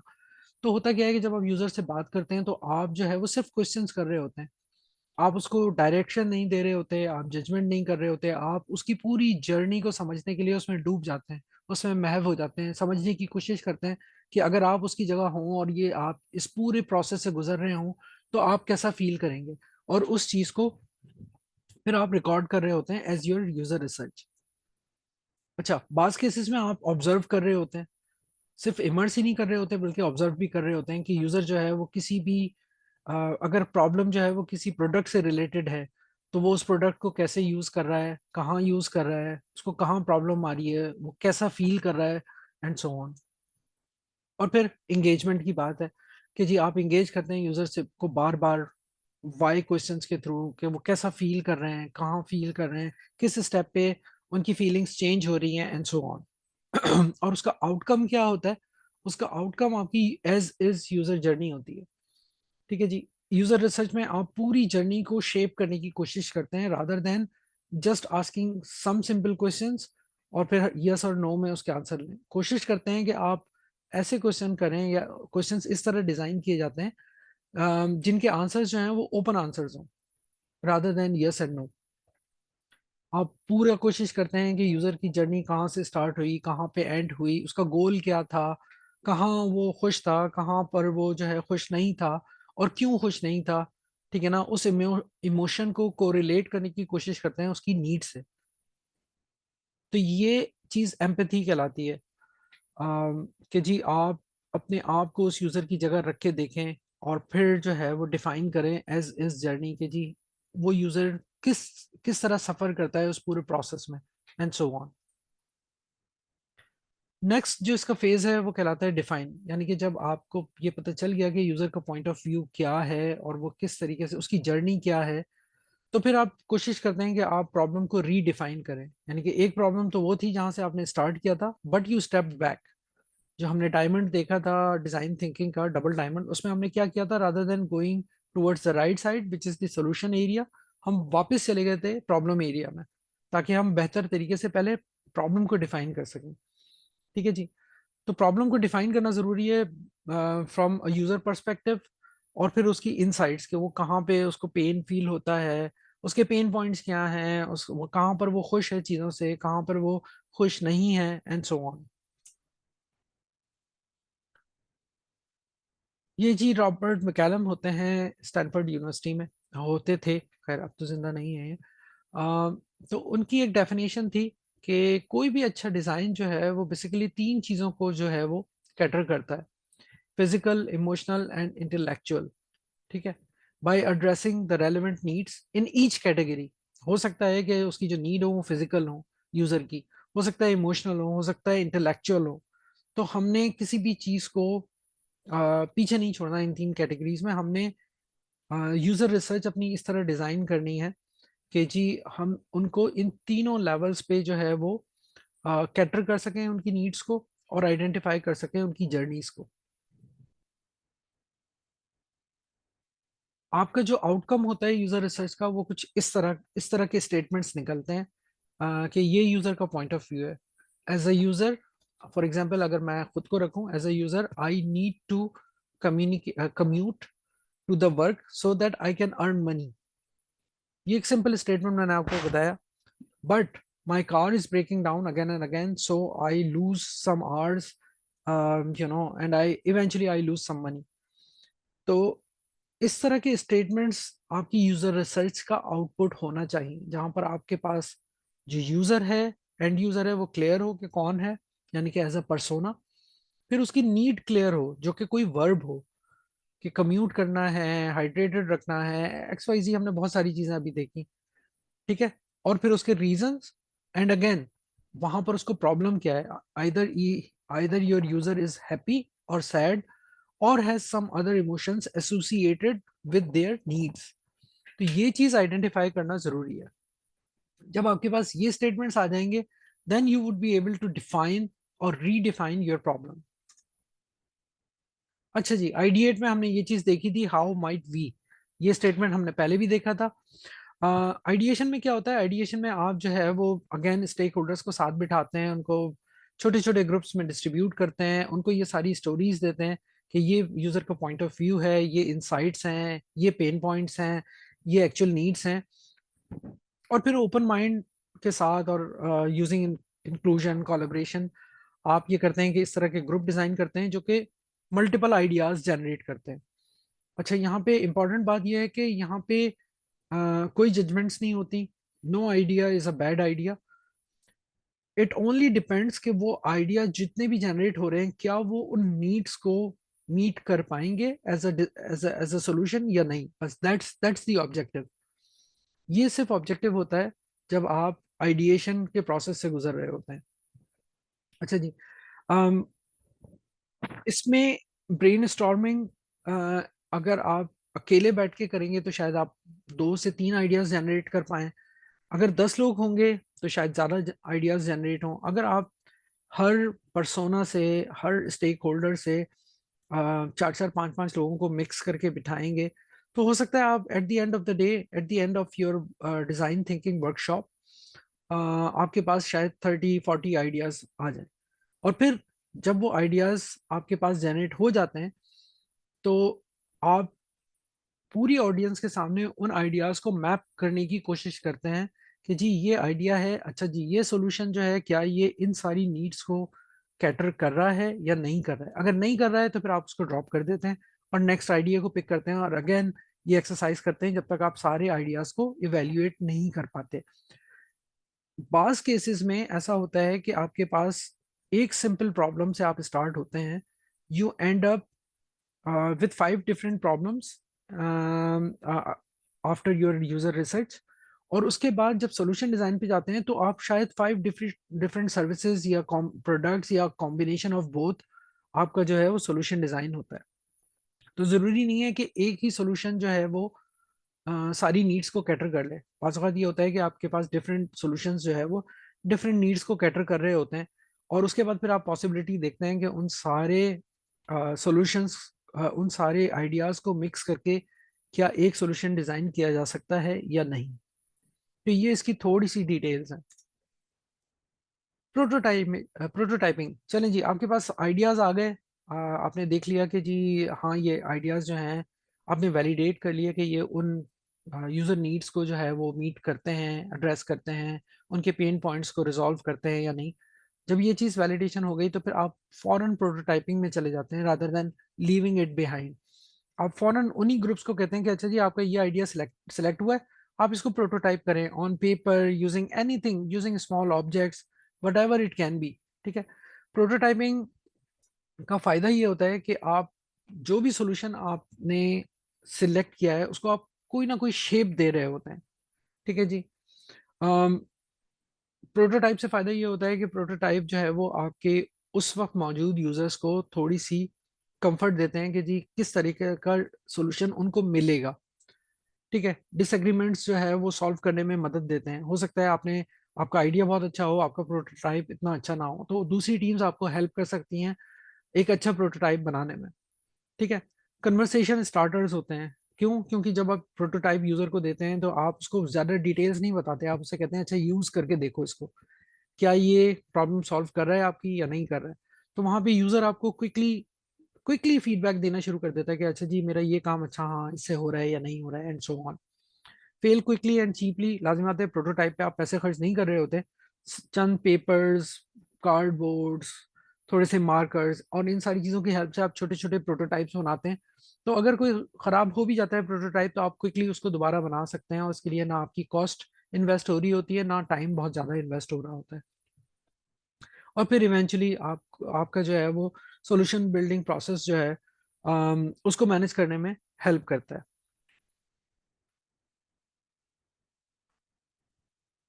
ये कुछ एग्जांपल्स हैं प्रोटोटाइप्स की, कि जब आप डिज़ाइन थिंकिंग की वर्कशॉप कर रहे होते हैं तो किस टाइप के प्रोटोटाइप्स जो है वो इवेंचुअली नज़र आते हैं। फॉर एग्जांपल यहाँ पे आप देख रहे हैं कि कहीं पर स्क्रीन्स बनी हुई नज़र आ रही हैं।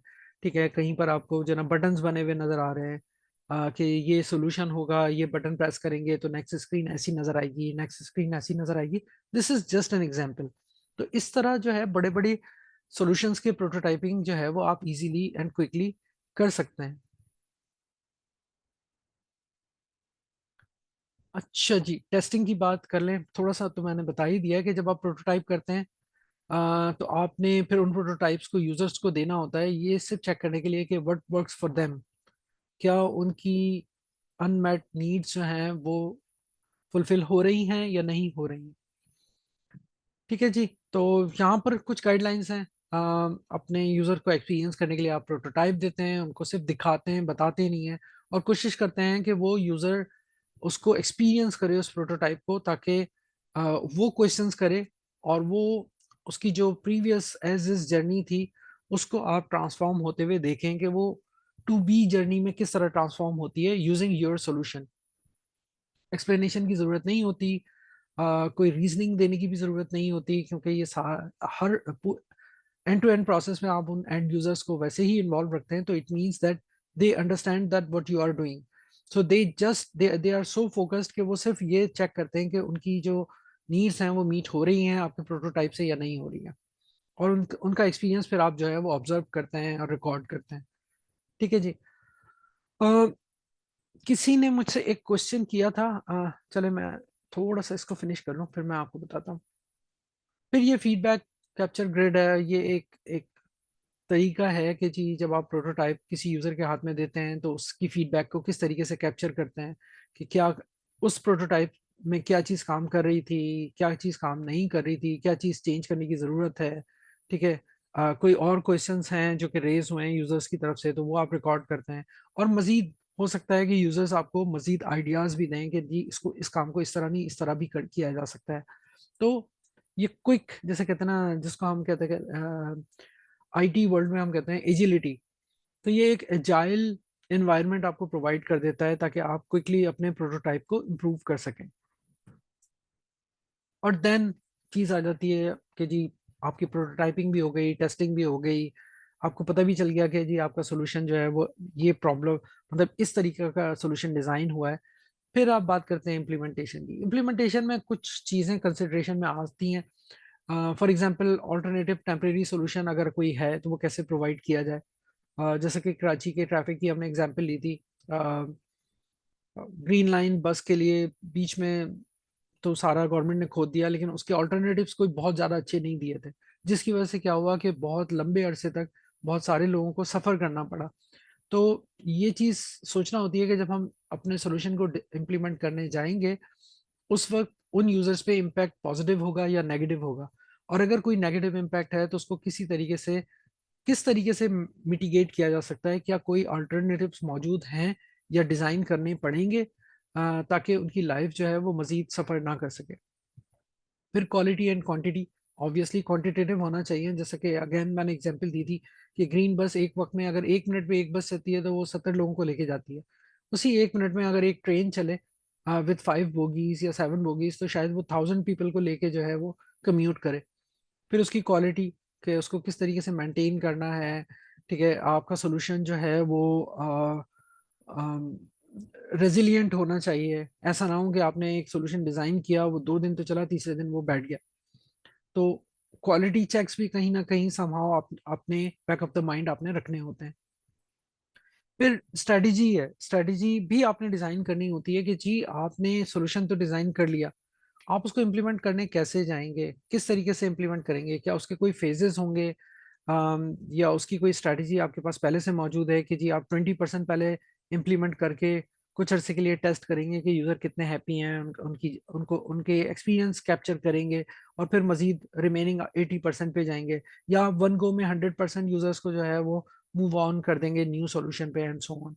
और फिर क्रिटिकल फैक्टर्स वगैरह जो है वो अपने माइंड में रखने होते हैं कि जी इसका इम्पैक्ट जो है वो सोशल इम्पैक्ट क्या होगा, फाइनेंशियल इम्पैक्ट क्या होगा यूजर्स पे एंड सो ऑन। तो ये सारी चीज़ें जब इम्प्लीमेंटेशन की स्ट्रैटेजी डिज़ाइन हो रही होती है तो उसमें ये सारे एलिमेंट्स जो हैं वो कंसिडर किए जाते हैं।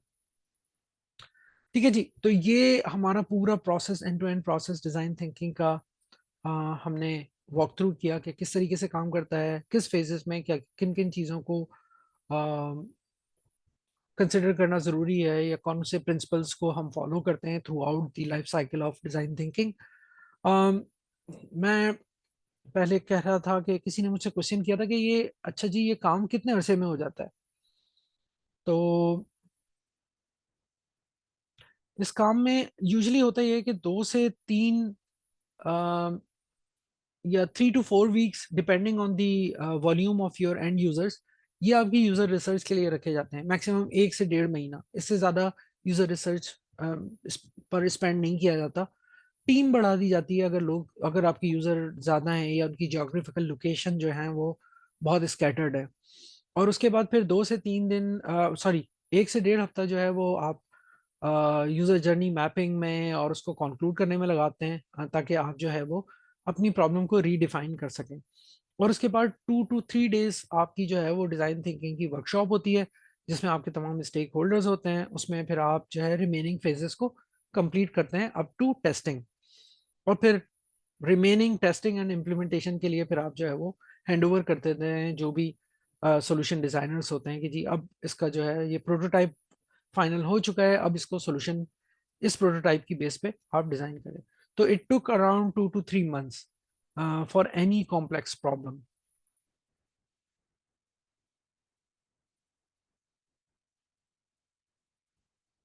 ठीक है जी, thank you very much everyone for your time. ये बेस्ट टेक्नो की डिटेल्स हैं, अगर आप उनको फॉलो करना चाहते हैं लिंक्डइन पर, यूट्यूब पर, कम्युनिटी पर, इनके व्हाट्सएप ग्रुप्स में ऐड होना चाहते हैं।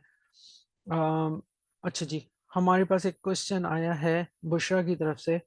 For an e commerce website revamp what key research aspects should be considered. Again, आपको ऑडियंस आइडेंटिफाई करनी पड़ेगी कि आपकी आपके एंड यूज़र कौन है, और आपकी जो आपका जो सोल्यूशन है या ई कॉमर्स पे आप जो भी काम कर रहे हैं, वो किस चीज़ के लिए है, वो आपके यूज़र की किस नीड को जो है वो कैटर करता है। और फिर आप कुछ यूज़र्स को इनवाइट करें, उनसे कहें कि अपनी ई कॉमर्स की वेबसाइट को जो है वो जो करंट वेबसाइट है उसको यूज़ करें, उनका एक्सपीरियंस कैप्चर करें, कि वो अ, किस फंक्शन को यूज़ करते हुए हैप्पी हैं, किस फंक्शन को यूज़ करते हुए अनहैप्पी हैं, कहाँ पर उनकी नीड्स जो हैं वो मीट होती है, कहाँ नहीं होती, एंड सो ऑन। तो सॉरी, कम अगेन, मेरे पास आवाज़ नहीं आई आपकी।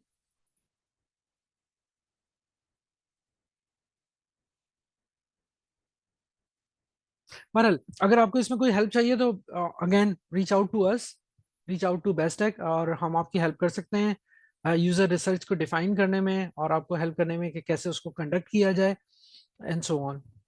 तो मेरा सेशन जो है नॉलेज का वो यहाँ पर एंड होता है। आपके अगर कोई क्वेश्चंस हैं तो प्लीज़ अनम्यूट योर सेल्फ और write down in the chat, और हम कोशिश करेंगे कि ज़्यादा से ज़्यादा क्वेश्चंस आपके आंसर कर सकें।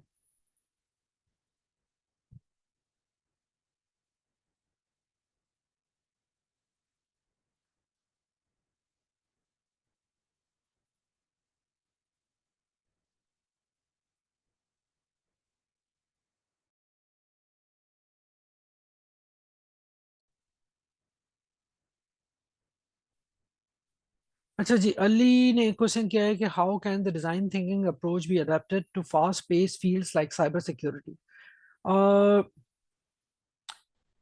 मुझे बहुत ज़्यादा डिटेल में मैंने काम नहीं किया है साइबर सिक्योरिटी में, बट आई नो कि वहाँ पर भी डिज़ाइन थिंकिंग यूज़ की जाती है जब आप कोई भी प्रोडक्ट या सॉल्यूशन डिज़ाइन कर रहे होते हैं। Again, question goes back to designing a solution to cater a problem. अगर आप सिर्फ फिक्सिंग की बात करें या ऑपरेशंस की बात करें तो दैट्स अ डिफरेंट स्टोरी। हम यहाँ पर ऑपरेशंस की बात नहीं कर रहे हैं, हम यहाँ पर क्विक फिक्सेस की बात नहीं कर रहे हैं, हम यहाँ पर बात कर रहे हैं ह्यूमन नीड्स को कैटर करने की, किसी भी सॉल्यूशन को डिजाइन करने के लिए। Thank you Kamran, thank you for your kind words. I hope Ali, मैंने आपके क्वेश्चन का आंसर कर लिया हो, लेकिन अगर आप डिटेल में डिस्कस करना चाह रहे हैं तो आप जो है वो फ्री सेशंस होते हैं हमारे बेस्ट टेक में, आप जो है वो बुक कर सकते हैं and then we can discuss in detail. What about financial budget constraints that should also be considered? अब ये फाइनेंशियल और बजट कंस्ट्रेंट्स जो हैं ये किसके हैं? एंड यूजर के हैं। अगर वो एंड यूजर के हैं तो वो शायद उसकी नीड में ही कैटर हो जाए, वहीं पर डिफाइन हो जाए। और अगर वो एंड यूजर के नहीं है और सॉल्यूशन डिजाइनर के हैं या उस कंपनी के हैं जो सॉल्यूशन डिजाइन करना चाहती है, तो then it's a different story. वहां पे फिर वो डिजाइन चैलेंजेस के अंदर आएंगे, जैसे कि अभी हमने लास्ट टाइम डिस्कस किया था केस स्टडी में, कि डिजाइन के अपने कुछ चैलेंजेस भी होते हैं जिनको डिफाइन करना या लिस्ट डाउन करना जरूरी होता है। तो फाइनेंशियल और बजट कंस्ट्रेंट्स उसमें भी आ सकते हैं। इनको दोनों पॉइंट ऑफ व्यू से आप देख सकते हैं। वन इज के जी, क्या ये यूजर की नीड है या उनका पेन पॉइंट है फाइनेंशियल बजट कंस्ट्रेंट्स, या फिर ये कंपनी का जो है वो डिजाइन चैलेंज है। Thank you Bushra, thank you very much, I hope it helps.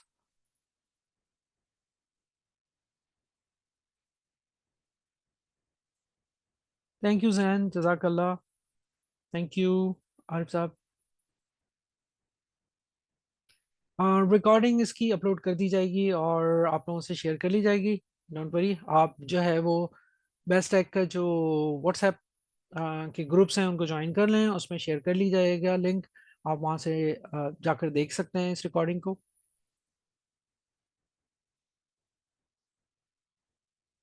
Good. जज़ाकल्लाह खैर, thank you everyone, thank you very much for your time.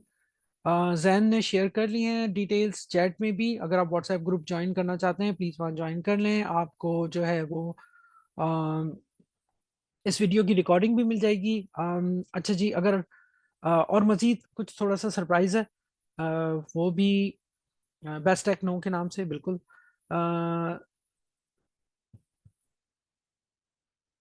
Okay, तो इसकी डिटेल्स भी मिल जाएंगी और कुछ सरप्राइजेस भी हैं। अगर आप हमारी इस वेबिनार को शेयर करेंगे, अपने सोशल मीडिया पे टैग करेंगे, तो आप हकदार हो जाएंगे एक पार्टिसिपेशन सर्टिफिकेट के लिए।